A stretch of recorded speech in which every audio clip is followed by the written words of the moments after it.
रात के करीब 1 बज रहे थे। आसमान में बादल छाए हुए थे और सड़क के दोनों तरफ दूर दूर तक अंधेरा फैला हुआ था। उस सुनसान हाईवे पर सिर्फ एक ट्रक की हेडलाइट ही थी जो काली सड़क को चीरती हुई आगे बढ़ रही थी। ट्रक को आकाश चला रहा था और उसके बगल वाली सीट पर उसका खलासी सोनू बैठा हुआ था। दोनों पिछले कई घंटों से लगातार सफर कर रहे थे। ट्रक में रायपुर का सामान लदा हुआ था और उन्हें सुबह होने से पहले माल पहुंचाना था। आकाश की आंखें नींद से बोझिल जरूर थीं, लेकिन वह सड़क पर पूरी तरह ध्यान लगाए हुए था।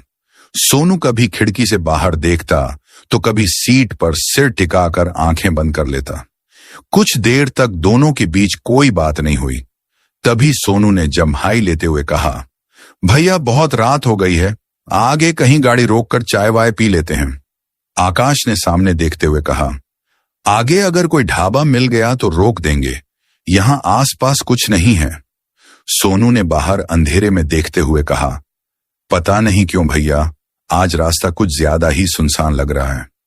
आकाश हल्का सा हंसा और बोला, रात में हाईवे पर यही तो होता है। दिन में यही सड़क देखो तो लोगों की भीड़ लगी रहती है और रात में लगता है जैसे पूरी दुनिया सो गई हो। सोनू ने कुछ जवाब नहीं दिया।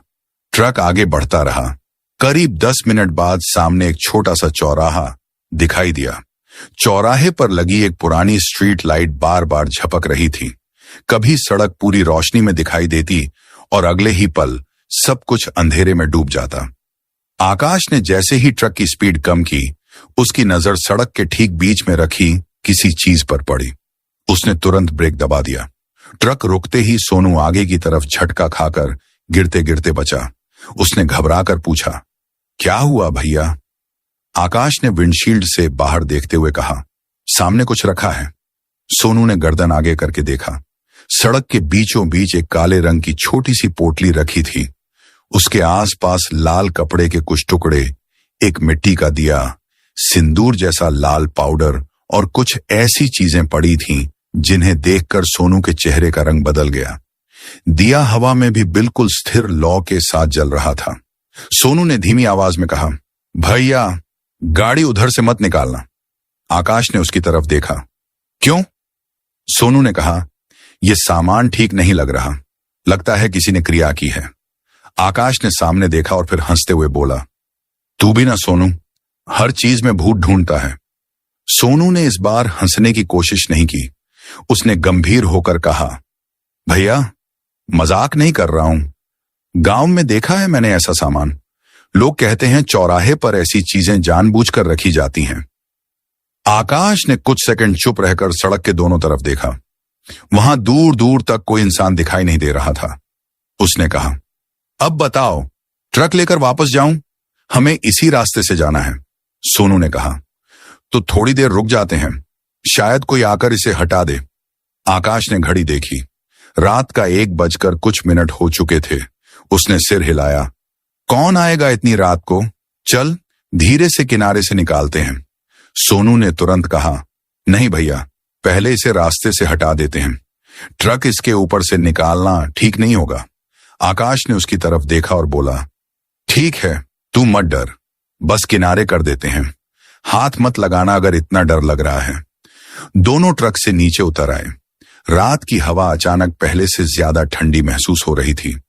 सोनू ट्रक की रोशनी में उस सामान के पास पहुंचा तो उसने देखा कि पोटली के ऊपर एक लाल कपड़ा रखा था और उसके बीचों बीच किसी तरह का निशान बना हुआ था। उसने एक पल के लिए अपना हाथ रोक लिया। तभी पीछे से आकाश ने आवाज लगाई, क्या हुआ, खड़ा क्यों है? सोनू ने बिना पीछे देखे कहा, कुछ नहीं भैया। उसने पास पड़ी लकड़ी उठाई और उसे पोटली को धकेलने की कोशिश की, लेकिन पोटली इतनी हल्की दिखने के बावजूद हिली तक नहीं। सोनू ने फिर जोर लगाया। इस बार पोटली थोड़ी सी सरकी और उसी वक्त उसके अंदर से कुछ खनखनाने जैसी आवाज आई। सोनू पीछे हट गया। भैया इसके अंदर कुछ है, आकाश ने कहा। तो रहने दे, सड़क से बस थोड़ा किनारे कर। दोनों ने मिलकर लकड़ी से उसे धकेला। तभी अचानक स्ट्रीट लाइट बुझ गई। चारों तरफ घुप अंधेरा छा गया। सोनू ने घबराकर कहा, भैया। आकाश ने तुरंत ट्रक की तरफ देखा। टॉर्च जला। सोनू ने मोबाइल की टॉर्च ऑन की। उसकी रोशनी में कुछ सेकंड के लिए वह सामान दिखाई दिया, लेकिन अगले ही पल सोनू की नजर पोटली के पास पड़े लाल कपड़े पर गई। उसे साफ लगा जैसे उस कपड़े पर किसी ने अभी अभी अपना पैर रखा हो। वह पीछे हट गया। भैया चलो यहां से, आकाश ने कहा। पहले इसे हटा तो दें। उसने आगे बढ़कर पोटली को उठाने की कोशिश की। इस बार पोटली उसके हाथ में आ गई। उसने उसे सड़क के किनारे फेंक दिया।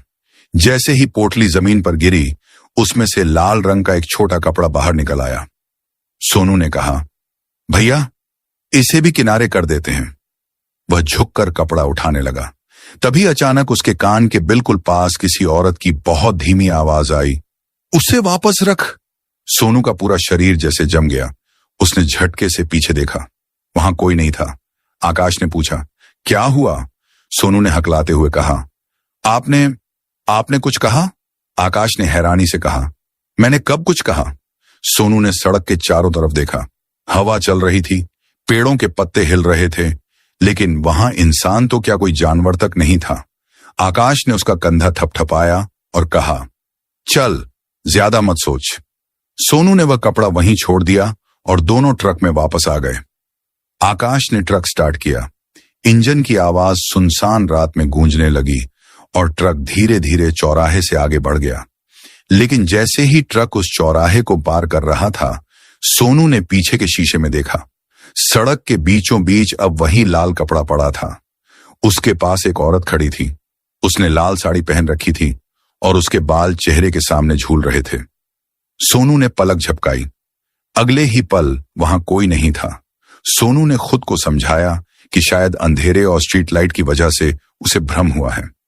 उसने आकाश को कुछ नहीं बताया। ट्रक करीब 10 किलोमीटर आगे निकल चुका था कि अचानक सोनू ने कहा, भैया। आकाश ने पूछा, हाँ? आपको पीछे से किसी के रोने की आवाज नहीं आ रही? आकाश ने रेडियो की आवाज कम की। कौन सी आवाज? दोनों चुप हो गए। कुछ सेकंड तक सिर्फ इंजन की घरघराहट सुनाई देती रही। फिर अचानक ट्रक के पीछे से बहुत धीमी सिसकी सुनाई दी। हूं। सोनू ने आकाश की तरफ देखा। इस बार आकाश के चेहरे से भी हंसी गायब हो गई थी। उसने शीशे में पीछे देखा। ट्रक के पीछे खाली सड़क थी। उसने कहा, शायद हवा की आवाज है। सोनू ने कहा, हवा की आवाज रोने जैसी नहीं होती भैया। आकाश ने जवाब नहीं दिया। उसने ट्रक की स्पीड बढ़ा दी। कुछ मिनट बाद आवाज बंद हो गई। सोनू ने राहत की सांस ली और सीट पर टिक गया। लेकिन करीब आधे घंटे बाद उसकी आंखें अचानक भारी होने लगी। उसने कहा, भैया मुझे बहुत नींद आ रही है। आकाश ने कहा, सो जा, मैं चला रहा हूं। सोनू सीट पर लेट गया और कुछ ही मिनटों में उसकी आंखें बंद हो गईं। आकाश अकेला गाड़ी चलाता रहा। रात और गहरी होती जा रही थी। अचानक उसे लगा कि पीछे से किसी ने ट्रक के केबिन का दरवाजा धीरे से खटखटाया है।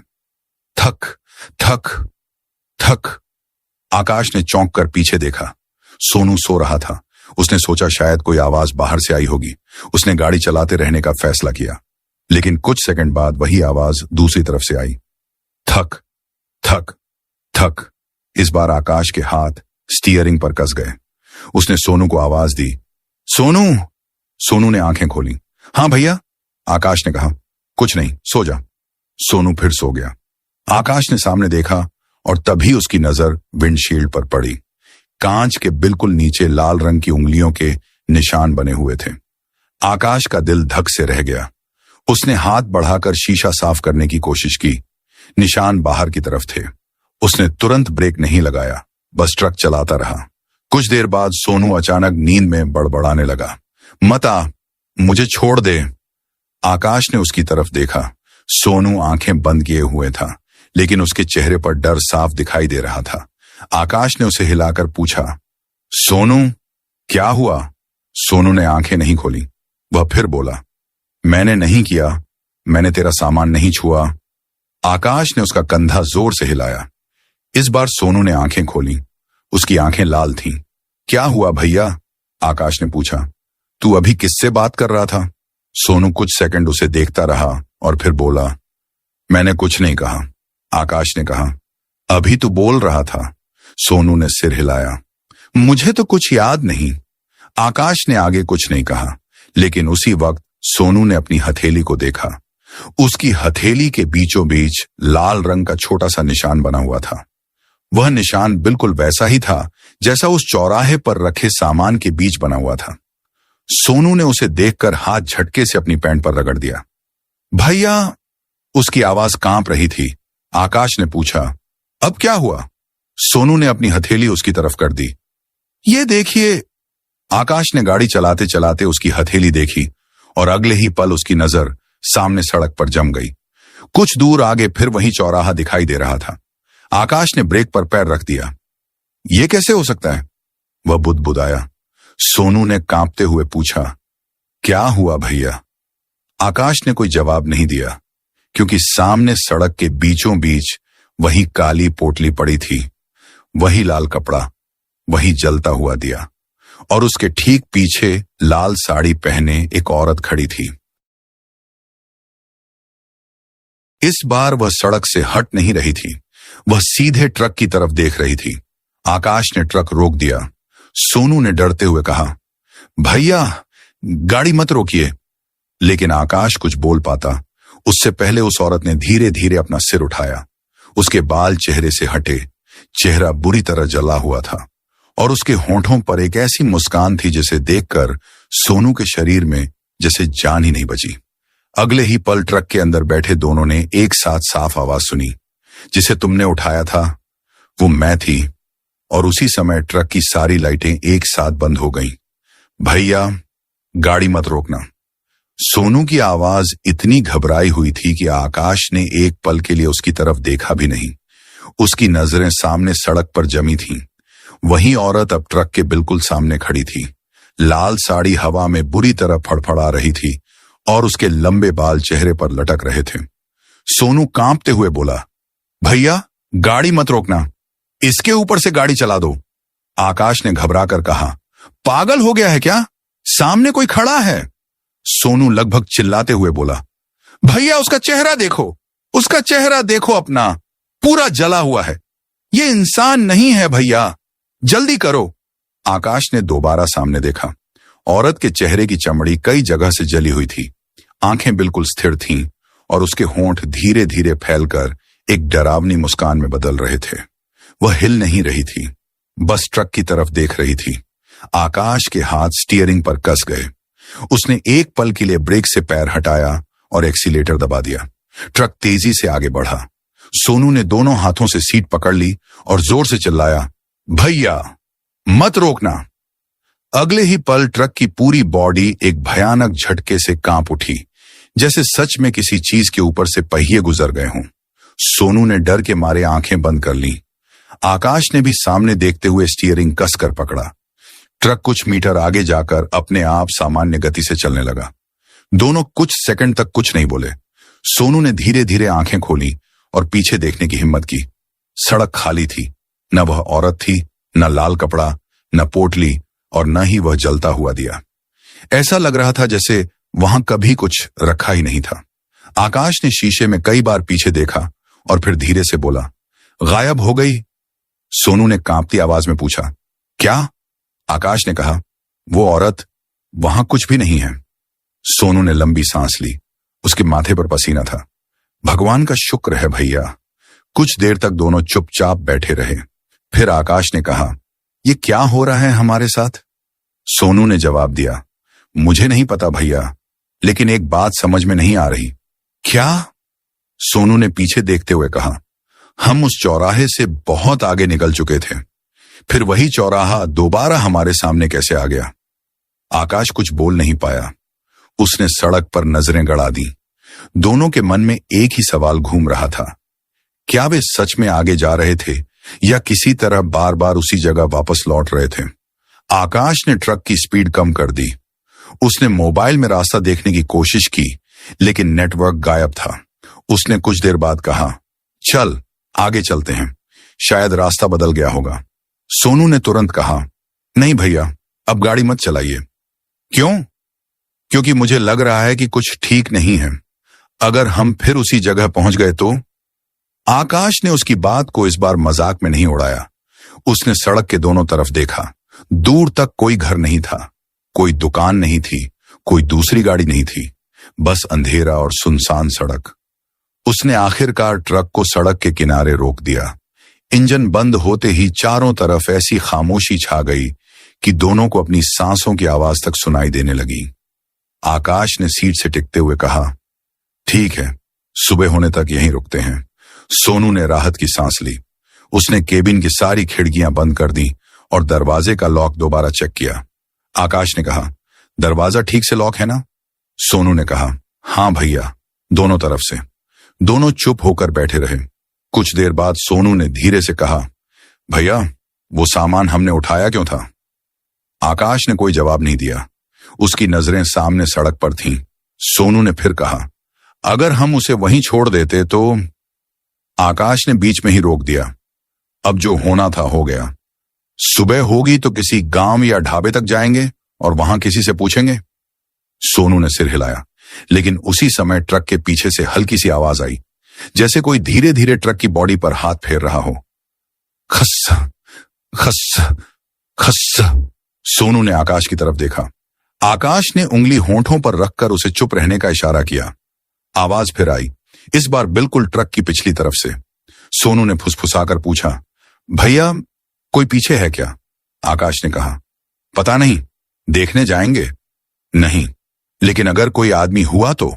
आकाश ने सख्त आवाज में कहा, कोई भी हो, दरवाजा नहीं खोलना। कुछ सेकंड तक आवाज बंद रही। दोनों ने सोचा शायद उनका भ्रम था, लेकिन तभी केबिन के बिल्कुल पीछे से 3 साफ दस्तक सुनाई दी। थक थक थक। सोनू का गला सूख गया। उसने धीरे से कहा, भैया। आकाश ने जवाब नहीं दिया। फिर वही दस्तक हुई, इस बार 4 बार। थक थक थक थक। सोनू ने कांपते हुए कहा, भैया, कोई बाहर खड़ा है। आकाश ने कहा, चुप रह। दोनों की नजरें पीछे के शीशे पर टिक गईं। शीशे में अंधेरा था, कुछ दिखाई नहीं दे रहा था। तभी अचानक शीशे पर अंदर की तरफ से किसी ने उंगली घुमाई। एक लंबी लाल लकीर कांच पर बन गई। सोनू की चीख निकलते निकलते रह गई। उसने अपना मुंह दोनों हाथों से दबा लिया। आकाश ने ट्रक की चाबी हाथ में कसकर पकड़ ली। तभी बाहर से एक बहुत धीमी आवाज आई, सोनू। सोनू का पूरा शरीर कांप उठा। उसने आकाश की तरफ देखा। भैया, उसने मेरा नाम लिया। आकाश ने पहली बार डरते हुए उसकी तरफ देखा। तूने उसे अपना नाम बताया था?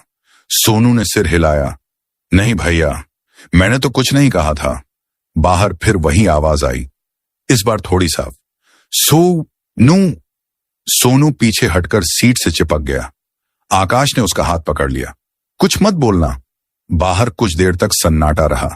फिर अचानक ट्रक के नीचे से किसी चीज के घिसटने की आवाज आने लगी। दोनों ने अपने पैर सीट पर उठा लिए। आवाज धीरे धीरे ट्रक के अगले हिस्से की तरफ बढ़ी और फिर बिल्कुल ड्राइवर की सीट के नीचे आकर रुक गई। आकाश ने नीचे देखने की कोशिश भी नहीं की। तभी उसके पैरों के पास किसी ने बहुत धीरे से 3 बार थपथपाया। थक थक थक। आकाश का चेहरा सफेद पड़ चुका था। उसने आंखें बंद कर लीं और मन ही मन भगवान का नाम लेने लगा। सोनू भी कांपते हुए बुदबुदा रहा था, हे भगवान, सुबह कर दो, बस सुबह कर दो। लेकिन उन्हें नहीं पता था कि रात अभी खत्म होने वाली नहीं थी, क्योंकि उसी वक्त ट्रक के सामने सड़क पर एक एक करके छोटे छोटे दिए जलने शुरू हो गए थे। एक, फिर दूसरा, फिर तीसरा, और देखते ही देखते सड़क पर दर्जनों दिए जल उठे। उन दियों के बीच वही काली पोटली रखी थी और उसके पीछे लाल साड़ी वाली वही जली हुई औरत खड़ी थी। इस बार वह दूर नहीं थी, वह धीरे धीरे ट्रक की तरफ बढ़ रही थी।